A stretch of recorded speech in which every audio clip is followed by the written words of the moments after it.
Hello everyone, আজকে আমরা দুটো নাম্বার মাল্টিপল করব যাদের মধ্যে ডিফারেন্সটা আমার ইভেন হবে। যখন দুটো নাম্বারের মাঝখানে ডিফারেন্সটা ইভেন হবে, ওই নাম্বারগুলো মাল্টিপল আমি কিভাবে করব? কিছু করবো না, আমরা কি করবো, তাদের মাঝে যে নাম্বারটা আছে এই 37 40 থেকে মাঝের নাম্বার কত হবে 40, তো আমি 40 স্কয়ার আর 40 থেকে এই নাম্বার বা এই নাম্বার দুটোটা নাম্বার দেখো তো 3 বেশি বা কম আছে, তো যেটা বেশি আছে এই নাম্বারের স্কয়ার। তো 40 স্কয়ার হচ্ছে আমার কত 1600 মানে 3 স্কয়ার দ্যাট ইজ 9, 1600 থেকে 9 গেলে আমার 1591।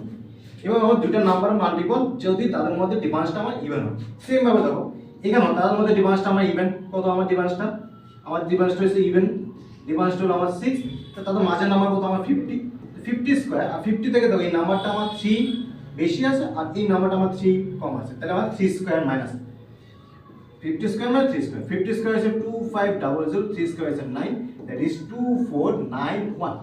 এভাবে আমরা দুটা নাম্বার যাদের মধ্যে ডিফারেন্সটা আমার ইভেন তাদের মাল্টিপল করতে পারবো। ঠিক আছে।